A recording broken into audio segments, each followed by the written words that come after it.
Let me adjust that. All the cameras going on there. We didn't want to do that, did we? Move my big old hand out the way. All right. Another wonderful day, another beautiful day. Appreciate you. Good morning, good evening, good afternoon, good day, good time, whatever it is for you. Thank you for tuning in. Appreciate you. Let's do this real quick as hello in the chat. Boom. Boom. Excellent. We're up and running and we are good to go. So let's jump straight into it. Reasons to stop giving a gosh darn. Okay, so I think we've all experienced a lot these days, these last few years, couple years, whatever the case may be. And we got to be able to lighten the situation a little bit and not allow things to affect us so quickly in such a negative way that, you know, gets your juices boiling here, right? So if we are overly sensitive people, then it is time to stop giving a gosh darn. The world will not end if someone insults us or makes fun of us in some way. And the truth is that most people don't mean anything negative by their actions. They might just be trying to find or trying to have a little innocent fun. Life can be hard enough without living with such negativity and anger all the time. Social anxiety is a common problem in our society. There are many causes for social anxiety, but one of the most prominent is having an overly sensitive personality. When we have this type of mindset, it can be difficult to go out and enjoy ourselves because we're concerned about what others think. So, do you feel that that is a situation that you are in? Because I know that I've done that at times. Good morning, Maria. Thank you for jumping on. Thank you for saying hello. Appreciate you. I know that I've done this at times, been too sensitive to what was going on around me and allowing my sensitivity to dictate my day, my mood, and what I felt other people were um, saying or not saying. So let me know in the chat if that's you or has been you at any point in time. Just put a simple yes. That's me. I've been there. So we're going to talk about just a few things. I can always list a lot more, and let me know if you guys want this to go on longer to start listing a little bit more areas where we feel that this could be you or it could be us. So here we go. So ways that we can stop giving a gosh darn is to strengthen our self-esteem. We've all felt bad about ourselves at some point, but people with low self-esteem are much more sensitive. They're often easily upset and have a hard time bouncing back from disappointment. The good news is that there's plenty of resources out there to help us get our confidence up. We have to be willing to invest in ourselves if we want the life we deserve. And that often comes from us, you know, the lack of us believing in ourselves, the lack of us believing that there's other people out there that believe in us, right? So the moment that we hear something that is slightly negative that we don't want to hear, we just take that and run with it, and then we start playing that negativity in our own heads, and then we're discussing it with ourselves. Makes things worse and worse and worse and worse and worse, and we're compounding what they said with what our self-belief is. And then if, like I said, if our self-esteem is low, then we start saying, okay, this, maybe they really did mean this and they actually meant something worse than that, and so on and so forth. So we have to be able to recognize that and realize that it's going to come from building ourselves up and then not allowing that outside noise to affect us in a crazy manner that it shouldn't be. Okay, so let's try to do that there. The second thing I wrote down was understand that it is not about you 99% of the time, right? So this is a tough one as well. In most cases, the other person is in a bad mood or having a worse day than we are. They don't intend to offend us, and they might be just unkind by nature. So there's no need for us to get upset with them, because it definitely doesn't matter what they think of us anyway. And no, I'm not excusing their actions, but if for one person, I will not allow them to ruin my day, right? So there's often times that, think about how many times have we been going through something. So think about how many times you're going through something, and what you're going through affects the way that you behave towards somebody else, intentionally or unintentionally, right? So think about that. And there's a lot of times it's unintentional. We could be upset that on the way to work, you spilled your coffee, you mess up your blouse, your shirt, your whatever that it is that you're wearing, you burned yourself, and then you get to work only to find out that you have a flat tire. Now you're gonna have to figure out how to deal with that while you're at work.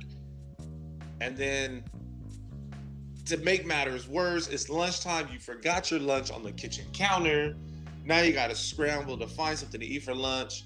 And now by noon, 1 o'clock, you're ready to explode and blow up. And that's the time that somebody mentions something to you, and boom, you unleash all of that half day's frustration out on that single person, right? So should that person automatically assume that you're the worst person on the planet? Should that person take uh, full offense to what you have said towards them? No, but again, I'm not excusing the actions of the person that may have been upset, but I'm just simply saying that maybe sometimes if we recognize that they maybe have been going through something that day, that morning, that afternoon, then it will allow us to not take what they have said so personal, to where we're allowing them to control our day with a few words. Okay, so think about that the next time you're upset with somebody cuts you off on the road. That was one thing that my pastor said to us that I tried to take in was, you might get cut off on the way home, and we all know how traffic is on the way back from work. You just want to get home. You just want to kick your shoes off and relax. And this person cuts you off and doesn't even give you the wave, or the blinker was late, or whatever it is. And who knows? Maybe they're rushing home because they got a message that their kid was choking, or their dog got out and they're trying to rush home so they can try to find them, or whatever. There's so many different reasons that could be the cause of them treating you a certain way at that particular time. And it wasn't something that was intentional. They weren't trying to hurt your feelings. They weren't trying to make you upset. Okay, so we have to be able to recognize that it's not about us, and it was something that was going on with them. And any other day, maybe that's the person that always lets you over because you were daydreaming on your drive. You're like, oh, I didn't get off on this turn. And that's the person that usually lets you in. Or that's the person that gives you that smile or wave. When you look over, you make that eye contact, the vehicle that gives you that extra boost of positive energy, and you're smiling. Okay. So that could be the situation there. So slow down a little bit, notice what's going on, and try to think more positively. So next one I wrote down, I need to cough, and I'm trying not to. I'm really trying not to. I got this little tickle going on in my throat here. I'm like, I'm not going to cough right now. I'm not going to do it. Let me take a quick drink. Man, my apologies on that. So listen to our inner voice. When we notice ourselves getting upset, ask why. What are the root causes of this emotion? Is it something that is too personal or not worth our time and energy to get mad about? It could be a misunderstanding between us, but how can we take back our power when these little moments happen without becoming defensive again in an argumentative way? So this goes a little bit into what we were just speaking about, and hopefully it's kind of leading down, is maybe it's something going on with us, what is causing us to be a little bit more sensitive to what somebody else is saying. What is going on? Is what that person really that offensive? Is what that person said truly going to affect us? Is what that person said that hateful or upsetting? Or are we just in a very sensitive mood?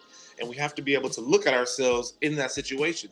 Just take a moment. We don't have to be so quick to respond to everything. We can take 10, 20, 30 seconds, however long it is, for us to think through that process and truly understand what's going on with us in that particular moment so that we don't have to blow up and come right back at that person and be super negative or make the situation worse when it wasn't something bad to begin with. So that's what we need to be able to do. Ask ourselves why. Why am I being upset right now? And I've done that several times. Just want to go right back at that person, but then I start thinking, okay, what am I really upset about here? What's going on? It could have been something yesterday that happened, and I ended up thinking about it again today, and now that person said something, and then boom, now I'm coming after them. What is it? Can you slow down? Can you speak it out?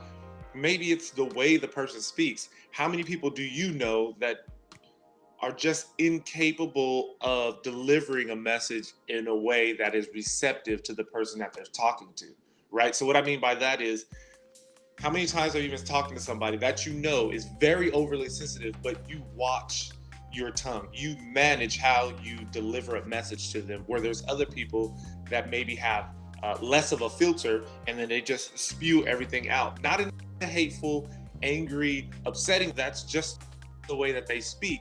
And you know that over here is the opposite, and they're very sensitive and they care about every single word that comes out of a person's mouth, right? So those are things that we have to look at and have an even balance with. And that's one thing that we try to do at the gym, or when I'm working with my soccer teams, right? When I'm working with the boys, I have to understand and recognize who I can say certain things to and how I can say what I want to say to them based on that person, right? I have players and we have members at the gym that are just a little bit more on the sensitive side. So I have to watch how I deliver the message, right? And then there's others that have a more hardened exterior and accept everything that is said to them. So you can be a little bit more aggressive in that conversation there. So you have to be able to slow down, recognize it, and see what's going on and speak to people the way that, they should be able to receive a message from us, right? So let's do that. And then finally, the last one I wrote down was avoid making assumptions, right? It's not as easy to know whether or not someone is being offensive.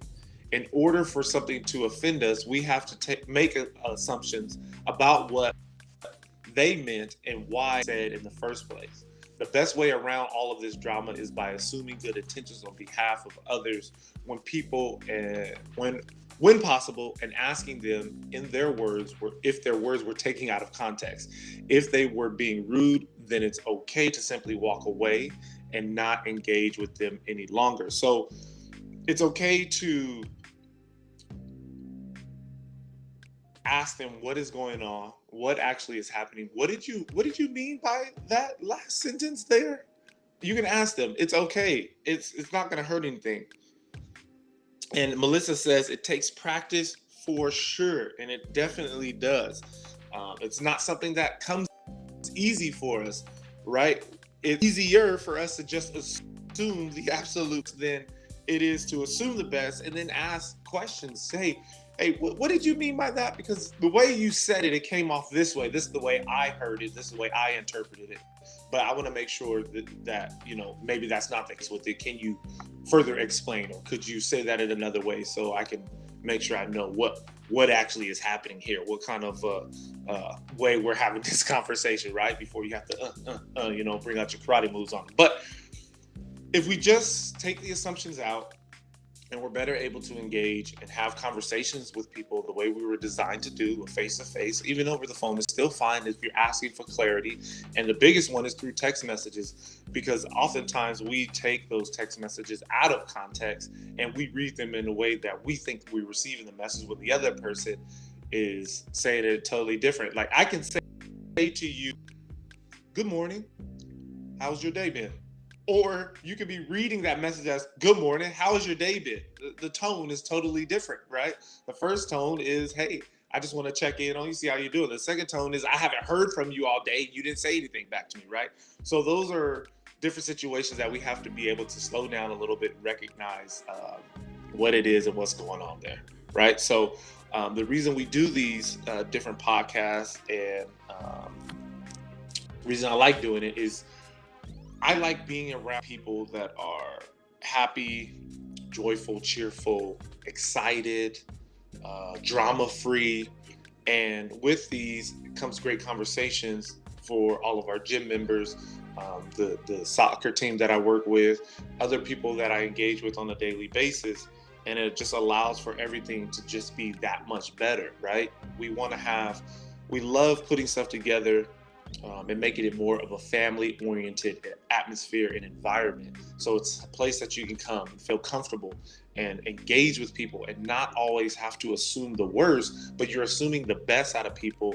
And it's making our days, mornings, evenings, afternoons, whatever time we're engaging with each other, that much better, right? That's the life that we should be wanting to try to have and lead and be a part of. There's just too much going on in the outside world, and we can allow that to just go on out there. But if we can keep our nice inner circle one of mutual respect and honesty and happiness, then it makes everything, all that's chaotic around us, that much better, right? And then that slowly starts to spread because we may have our circle right here, right? And then now you're influencing your circle, which makes that circle even bigger, and then so on and so forth and so on and so forth, right? So it's just all about making our world more of a better place. And I know oftentimes that sounds cliche, that sounds cheesy, but that is how it works. It works with us bettering ourselves on a daily basis here, and then believing that we can affect change in other people through our actions and the way that they have been seeing us and perceiving us, right? So we continue to push that out, and again, we make it that much better. And again, maybe we're not able to change the world in our direct capacity here, but maybe we change our gym, we change our teams that we work with, we change our workplace, right? Now it's changing our community. Now it's changing our city. It's changing our county. It's changing all of those that we touch around us. So that's one reason there. So, and I think that I forgot where that question came in. So anyway, to finish up, we can choose to respond differently than we have in the past when someone says something that's hurtful. We will be offended less frequently, and we will feel good about ourselves because most people aren't trying to give anyone grief, and everyone will say things they regret occasionally. Be more generous with others by assuming their intentions is pure, even though action may not always match up perfectly, or what was said might offend them too, right? So the more we can be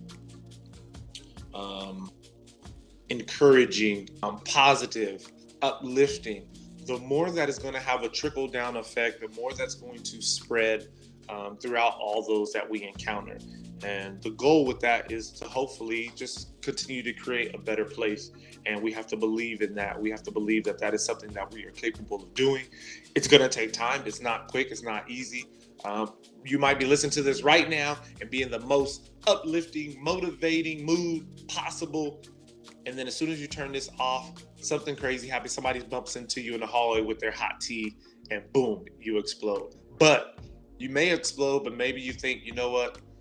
I just got off the podcast. We just had a nice conversation. I'm going to back up a little bit. Hey, I apologize for blowing up. I'm sure you didn't intend to run into me with this hot tea, burning my skin, messing up my clothes. But it's all right. It's all good. I got a shirt I could change into in the car. And I'll meet you for lunch and we can talk about XYZ. Talk about getting into the gym later, right? So that's the case there. All right. So I hope you have a fantastic day. I hope you got something good out of this that you can share with people. So make sure you like, share, follow, subscribe. I gotta make sure that I keep mentioning that so we can continue to grow our community, continue to change those around us. Have yourself a great, fantastic day. Same time tomorrow. I very much appreciate you guys, appreciate this community that we're beginning to build. So as always, be better than yesterday, and we'll see you.